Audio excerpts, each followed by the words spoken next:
د ریاست الوزرا اقتصادي مرستیال ملا عبدالغني برادر په مشرۍ د اسلامي امارت لوړپوړي پلاوي ازبکستان څخه له 2 ورځني سفر وروسته کابل ته راستون شو. دغه پلاوی چې په ترکیب کې د کابینې یو شمېر وزیران او سکتوري ادارو استازي شامل و، په ازبکستان کې د دې هیواد له یو شمېر چارواکو سره پر اقتصادي مسایلو خبرې کړي دي. ملا عبدالغني برادر یاد سفر بریالی وباله او ویل چې په مختلفو برخو لکه کرنې، انرژۍ، سوداګرۍ، اوسپنې پټلۍ او ترانسپورت کې ګټور بحثونه ترسره شوي دي.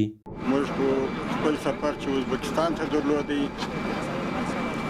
الحمدلله د دوی د صدر اعظم او معاون د صدر اعظم او د مربوطه وزیرانو سره د تجارت، بریښنا، هوانوردۍ، زراعت، کچهنګ په دې هکله ډېر مجلسونه سره وشول او شاید په دې کې پرمختګ هم وشي. هغه زیاته کړه د برېښنا په برخه کې د 500 کیلو ولټ مزي د غځولو د قرارداد ارزښت د پخواني 252 میلیونو ډالرو څخه 222 میلیونو ډالرو ته راټیټ کړ.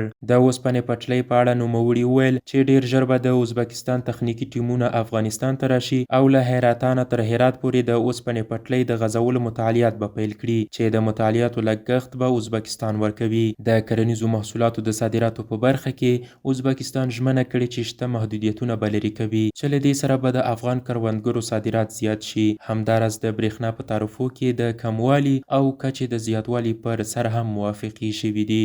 دا په داسې حال کې ده چې له ازبکستان سره شوي توافقات به د افغانستان په اقتصادي پرمختګ کې مهم رول ولوبوي او د دواړو هیوادونو ترمنځ به سوداګریزې اړیکې نورې هم پیاوړې کړي.